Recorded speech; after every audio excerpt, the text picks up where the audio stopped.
Hi and welcome. My name is Jody Guerra. Hopefully you're in the right place. You're at the Reimagine Education Conference, and this talk is entitled Set Your Kids Up for Failure. And yes, that sounds a little bit, crazy and perhaps even mean, but what we're really going to be talking about today is how to reset expectations and how to create what I would call resilient learners.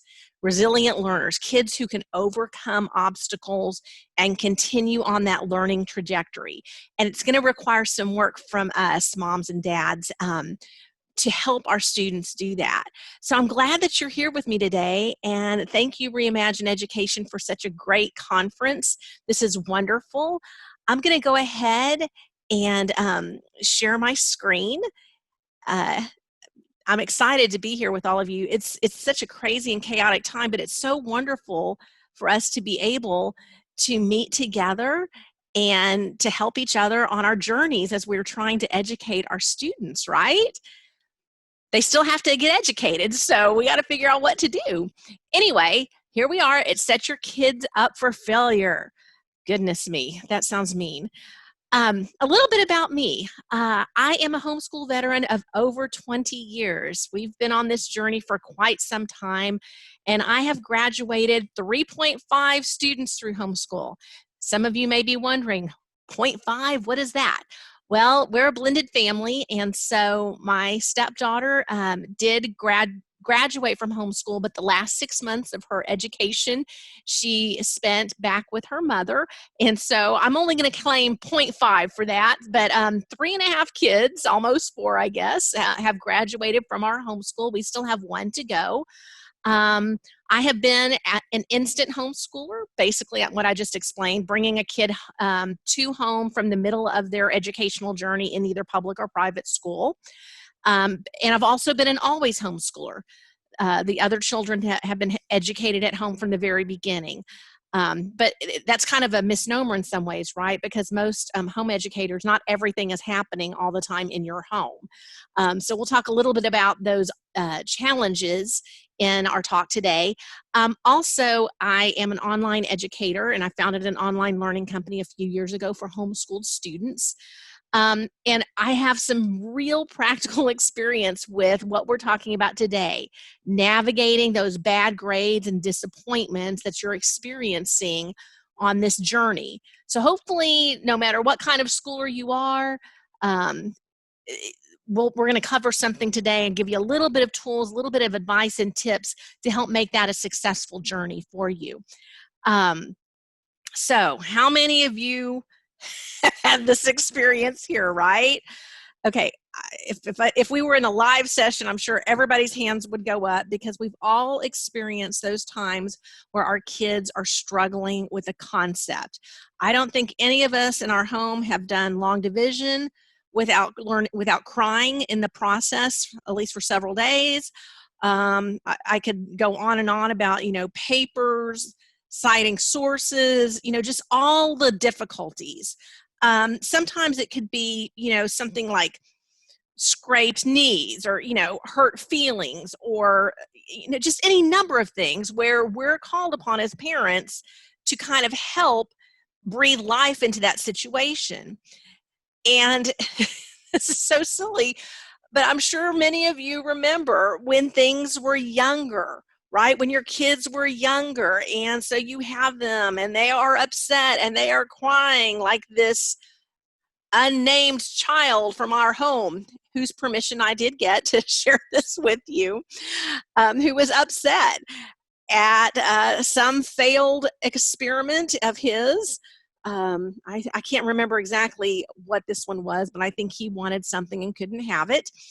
And then when they're young, when everything's going right, it's super simple too, right? Look, they're so happy with whatever they happen to get, whether they're participating, whether their team wins, whatever it happens to be, it's a lot easier to navigate, right? You know what to do, you bring it down to their level, you're able to speak to them and to deal with them with positive encouragement because you know those things are temporary. And then something happens along the way, right? Something happens somewhere between like that, those preteen years and then high school, where all of a sudden everything gets serious, right? We're nervous about it. There's missed goals. Things didn't happen the way we wanted. Failed exams, forgotten assignments. Oh, I forgot to do that. Or, oh, I thought that was due last week. And all of a sudden you're looking in that grade book and there's a big old goose egg, right? Or maybe it's not even anything to do with academic work. Maybe it's, an audition that didn't go so well. Or maybe it's that your child didn't make the varsity team or the top tier team or the top orchestra, whatever it may be. And so you're dealing with these results, which are not what you would have hoped for. And sometimes those tribulations may be things that are tied to feedback that an other adult is giving to your student. Maybe it's a coach who is perhaps providing what may seem like unfair or insensitive or harsh feedback. Or maybe it's a teacher with a paper that you've received back and your child's feelings are hurt by that feedback. And it seems unfair and it seems deflating and harmful. And so what I want to do, guys, is maybe challenge us and help us as parents to navigate those situations, because what we're doing is laying a foundation for future success. Just like when they were younger and we knew that, that these were temporary trials that were going to be overcome, the same thing is happening in these junior high and high school years. It feels super serious. A lot of times we as parents feel the pain and the heartache and just the disappointment. But guys, we are equipped to deal with it much better than they are. And so they will take cues from us. Now, what can we do? How can we set up teens to know that basically a little adversity is going to produce a good result in the end? I'm going to just sit on that for just a second there. A little adversity, no matter what comes your way, adversity is going to produce good results in the end. If we can keep that mindset, that adversity, those stumbling blocks, those things that they're going to cause growth. And that's what we're really after. We want to stay on that learning trajectory. We want to stay in a mindset of growth and know that the adversity is what is going to produce that growth and those good results in the end. We know that as adults. Sometimes we forget it too. We have to remind ourselves. I know that I do. But in my home with those 3.5 to 4 students that we graduated, the most significant times were produced by, or the most significant growth, I should say, was really produced through the adversity that came into their lives, those trials, those little tribulations, and how we helped navigate those. So, homeschool parents, if you've been homeschooling for a while, you know that sometimes it's hard to gain perspective. We are invested in that educational result, and we want to see them do well. Even if you aren't, a crisis or an instant homeschooler or only for this year homeschooler, whatever your educational journey is, when they are in your home, your students are looking to you for how to navigate past this. So I'm going to give us like 5 areas of strategy and mindset that I think helps produce a great result in this area. Because what it comes down to, guys, is what are we going to do? What do you do, homeschool parent or instant homeschool parent? What do you do when your student, and it's not you again, when your student is facing those tribulations and difficulties? Okay, so step 1, it's like Elsa in Frozen. We have to learn to let some things go. And we have to learn to surrender control and just relax. And guys, this is the hardest. I'm kind of giving you the hardest one first. This is the hardest one. I'm telling you, it is so difficult to really just take a deep breath, relax, and know that everything is going to be fine. And here's a secret, guys. You are not completely responsible for your child's education. Now, I know, especially homeschool parents, if you've been doing this since pre-K or kindergarten, it feels like you are ultimately responsible for your child's education. But ultimately, you are not. You know, there's that adage that you can bring a horse to water, but you can't make it drink, right? So let's think a little bit about that. So, is it enough if you have the best teachers? This was my mindset for a while. I've cultivated the best teachers. I have an exact lesson plan for everything that's going to happen. I know what we're going to do. I know how it's going to all work. The best lesson plans, the best teachers I could find. I am there for them. I've got the parental support going on. I'm here for it. I've got the best tools, got a new computer, got the scientific calculator, got the best textbooks. I have all the best tools. Is this enough to produce great outcomes? It's nice to think that it will produce great outcomes. And I'm not saying that it doesn't help to produce great outcomes. But guys, it is not the totality of it, because learners learn. Learners learn. Parents don't learn for their students. Grandparents don't learn for their students. Learners and students learn for themselves. So the horse, in other words, has to drink.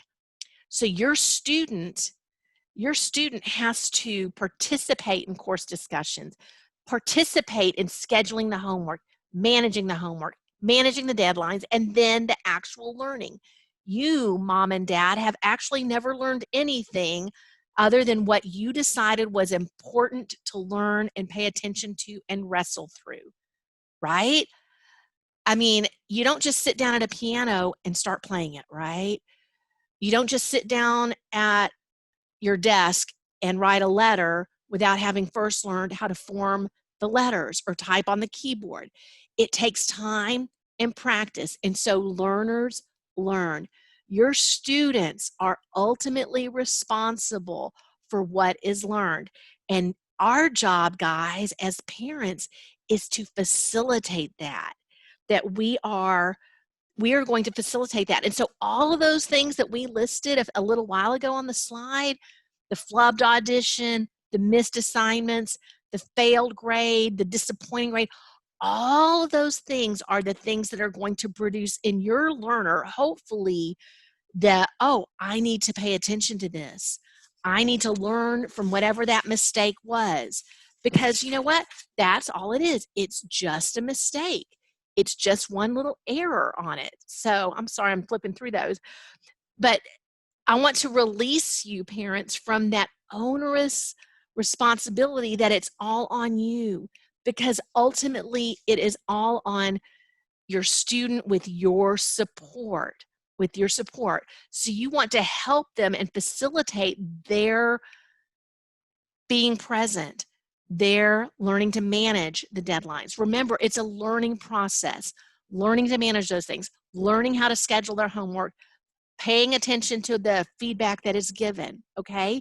So this brings us really to that next part, which is if you are outsourcing, and many of you probably are looking at, especially if you have junior high or high school students, many of you are looking at outside teachers for accountability and feedback, and that's an awesome and wonderful thing.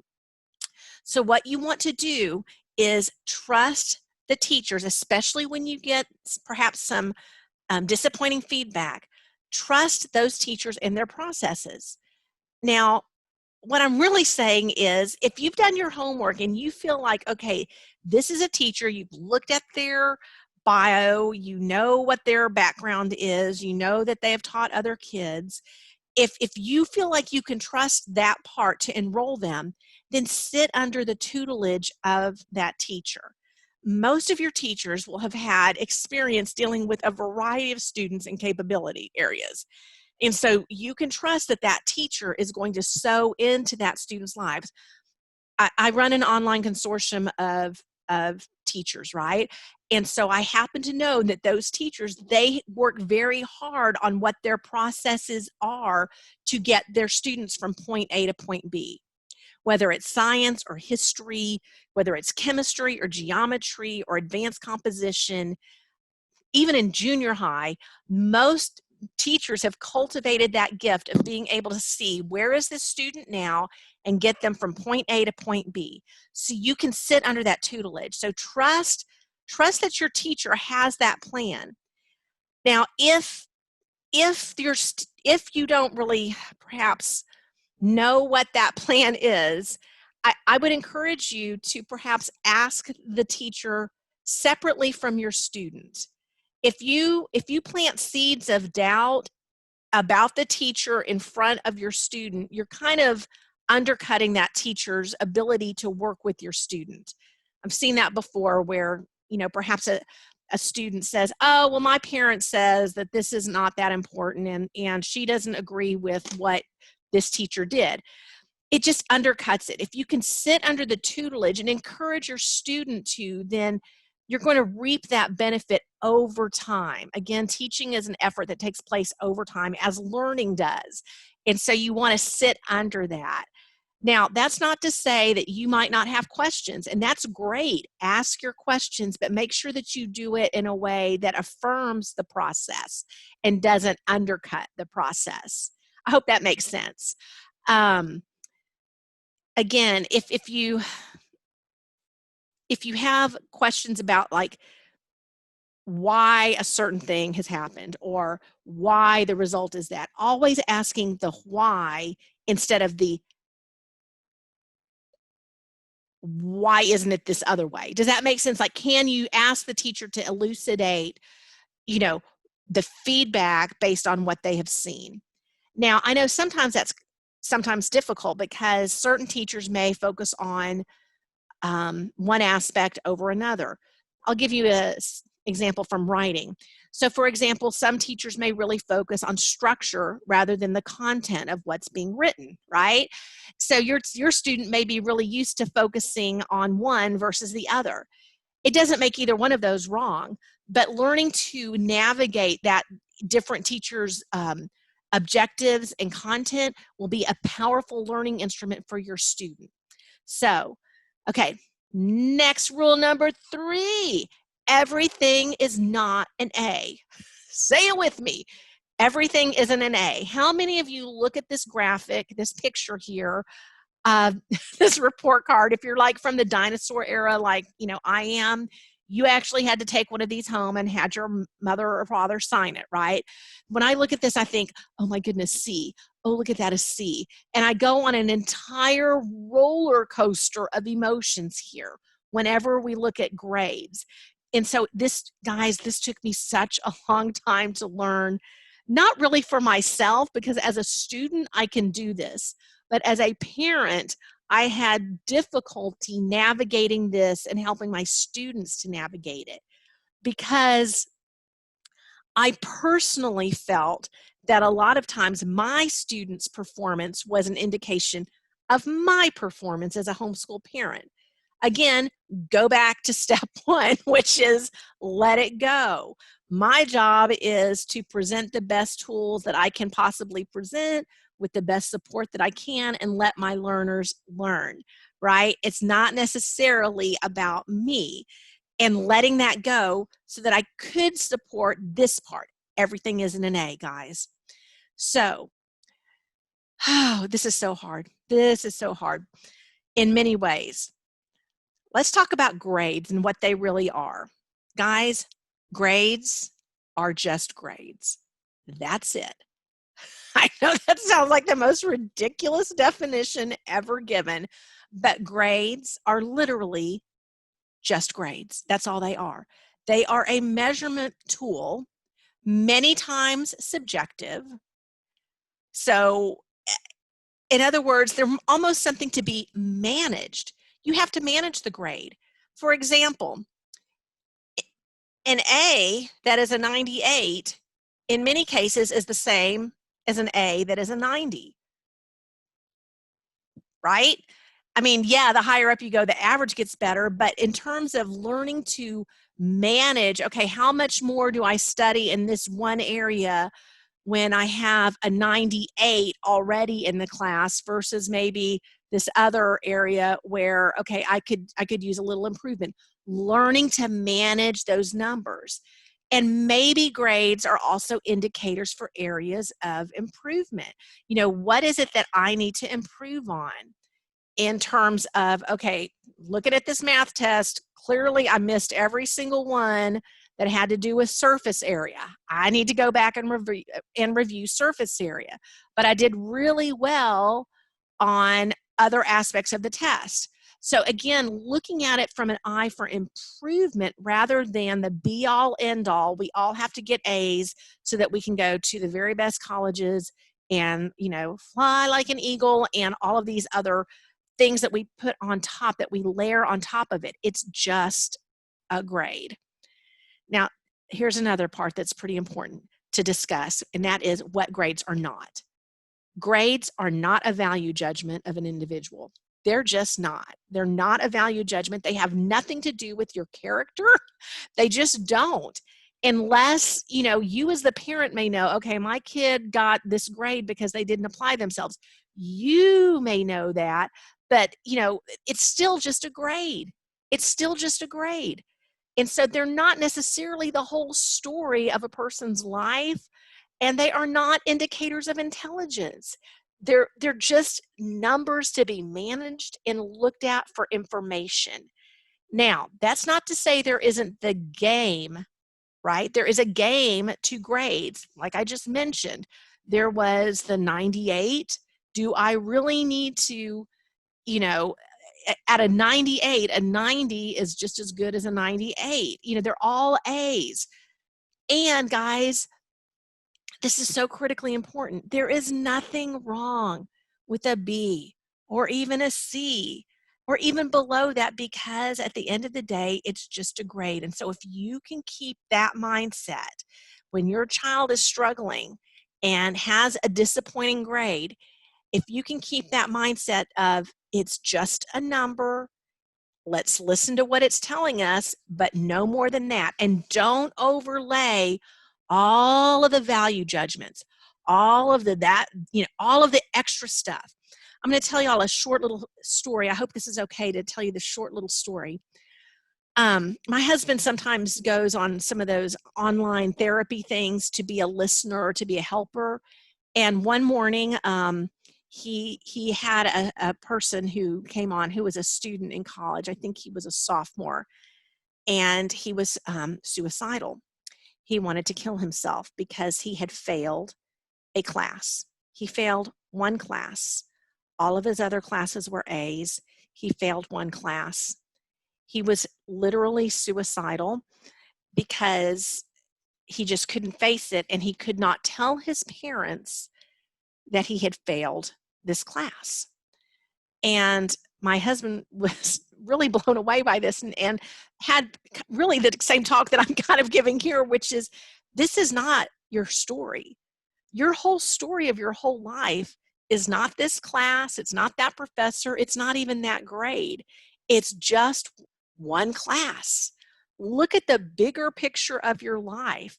Look at the bigger picture of what, you know, maybe this one thing is telling you, that maybe this class or this teacher or this area is not your strong suit. But that doesn't mean by any small stretch of the imagination that your life doesn't have value.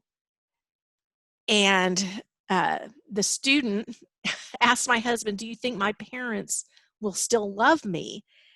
And my husband, he was just so shocked. He said, I can guarantee you, your parents care way more about you than they care about one class, because it's just one class. It's just one grade. So if we can keep in mind that notion that this is just an obstacle, that's all it is. It's just an obstacle. It's just a grade. It's just one portion of your story. It's not the whole thing. And that leads us to step number 4, which is really about us parents. This one's really about us, because your students take their cues on how to react and what to do from us, from you. And What they need to know is a attitude of optimism as well as good communication skills can overcome, both of those factors can overcome a multitude of difficulties, a multitude. So when they see how you respond to that news, or when you are facing difficulties, or when they're facing difficulties, what you speak into their life is going to be critical. It's going to be critical, guys. So these are some things that I've had to learn the hard way. Please take from the difficulties of my life and make something good of them for yourselves too, because one of the things I had to learn was to get a really great poker face and to maintain my composure at all costs. And guys, I don't do this perfectly all the time, but when I am able to do this, the results are much better for me and for the kids. And I'm sure it'll be the same case for you too. So Marcus Aurelius, ancient Roman emperor, Stoic philosopher, this is a quote from his Meditations, and it says, "When force of circumstance upsets your equanimity, lose no time in recovering your self-control, and do not remain out of tune any longer than you can help."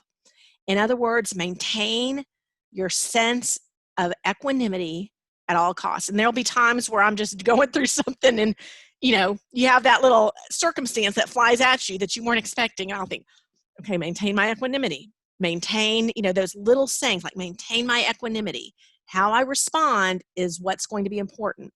So I don't want to undercut the teacher because I'm sowing seeds for sitting under the tutelage, right? And I don't want to undercut my student. So I just want to say, you know what?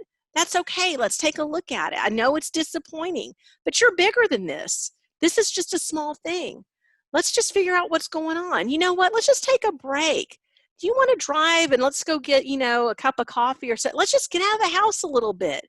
It's okay. So parents maintaining your equanimity is critical.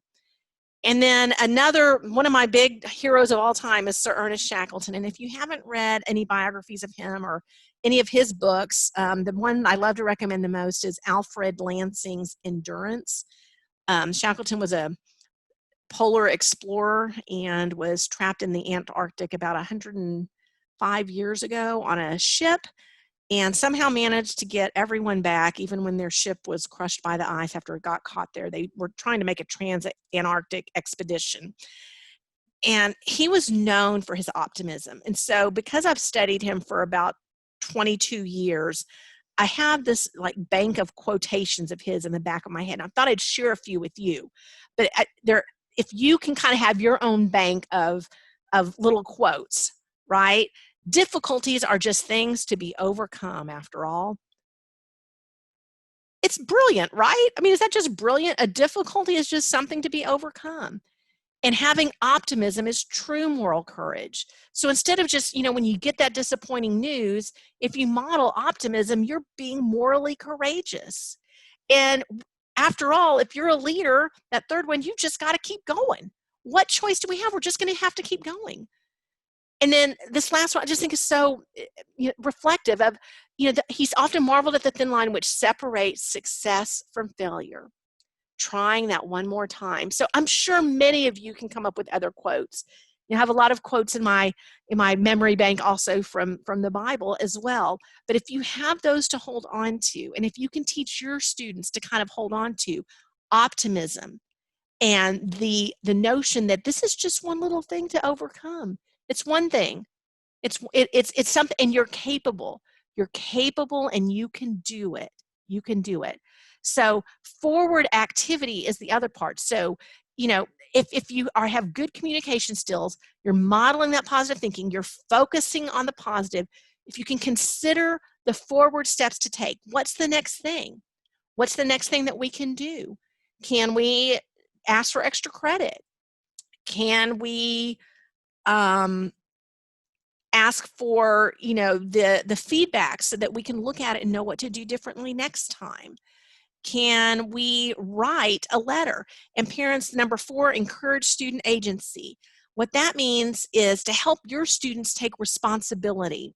So if they are upset with a grade or if they are upset with feedback, helping them to articulate that themselves, write the email themselves, ask the questions themselves, and help and coach them on how to do those things. We can't assume that our students know how to approach everyone and ask the questions that we would ask as adults. So teaching them, how do you write that email and ask for more feedback? And then when you get the feedback, handling, the response, because sometimes the response is, I'm sorry, there's no extra credit. And you just have to think, okay, well, that's okay. So by not undercutting that process and helping create that agency for them to take action for what they can do, you're teaching them skills that are going to last a lifetime. And then finally, the last step is remember who is in charge. Remember who is in charge. Now, parents, wonderfully,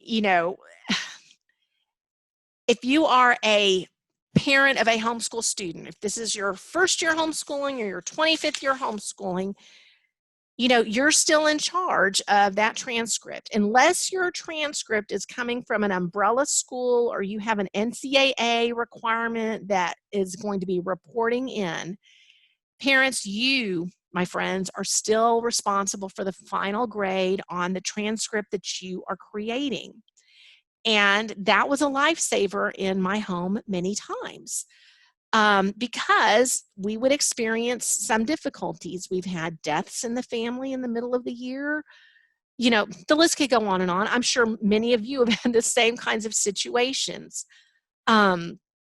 So learning how to relieve some of the pressure when you're in those difficult situations is critical. So one of the things that I would suggest is to watch the calendar. Keep an eye on deadlines to drop, or every 3, 6, 9, 12 weeks, checking in on the grades. Don't wait until the last week of class to check in on your students' grades. Let's say that the class is too overwhelming for your student with other obligations. Can you audit the class? Auditing might be something where your student can participate and do the assignments that you decide you want completed. Various providers and vendors have different rules for doing that. And then you, mom and dad, decide at the end of that educational pursuit what grade would work. You can decide which grades will count and what grades won't count, as long as you're not having to report to an outside agency. That's kind of beneficial too. For example, I had accidentally, I'm not sure how much of an accident it was, but because it happens so often, but I overloaded a student who was taking a pretty difficult lab course. We decided about halfway through the second semester, because when we were just drowning with some other requirements that did have outside reporting, that did have to make sure that we did want to make sure, managing those grades again, did want to make sure that those had the grades that we wanted on it. So for the science with the lab class, I basically just looked at the rest of the labs and said, these are the 4 that I want you to focus on. And I'm not really concerned about these others, but I'm going to take your grade based on those 4. So make sure that those 4 that you do well on. And just wrote to the teacher and explained our situation. And even though she had, received a 0 for any work that she didn't do, I knew in advance which ones we would be looking at and was able to take and look at the grade book and make my own assessment. You can provide your own modifications for things that you want done. Sometimes you might think about, we're going to school year round. I know for many of us, it's like, oh no, we don't want to do that. But sometimes taking one class off of the plate and saying we're going to do that over the summer. We had one child who wanted to school for another year, and that gave us a gap year. And we were able to spread things out a little bit more, relieve some of that pressure. The other thing I would suggest is, some years were harder for some subjects than others. So if for example, pre-calculus was going to be our really hard class for that semester, maybe we would do an English class that was focused more on composition and less on literature, or vice versa. Just trying to balance out what we could handle so that things were not filled, to the brim with pressure every single day. And then the other thing that I learned was kind of important was not to put all of my eggs into one basket. So we never were a family who all of your classes will be taken with this one provider, or all of your classes will be taken as dual credit, or all of your, do you see what I'm saying? Like we tried to spread things out a little bit to make it manageable, because sometimes when you put all your eggs in one basket, you kind of feel stuck, like you have to keep going or doing it that one direction. And when you are a homeschool family, that's one of the benefits, that you are the author of what your student will be doing. And so we, if you want to take advantage of that kind of setting, you should, right? That's one of the benefits. So anyway, I hope that this is an encouragement to you all, that you can handle those difficult situations and create kids who know how to bounce back by having those tools to modify things when the pressure's too much, by modeling that optimism and the creating those communication skills for them, managing grades because everything isn't an A, and knowing how to breathe life into those situations by focusing on the learning opportunity rather than that numeric number, because it's not a value judgment. Trusting those that you've selected to instruct your own children, and then letting go and focusing on how you help your student navigate things, rather than thinking that you have to do all of it yourself, right? That they have some agency in it, and that way you're setting them up for success for the future. I've enjoyed my time with all of you. I would love, if you have questions or concerns or comments, my email is there. It's jodyguerra@excelsiorclasses.com. And that's the phone number. I can be reached there. I hope that you all have a wonderful rest of your conference, and I look forward to perhaps getting to chat with some of you later. Thank you so much.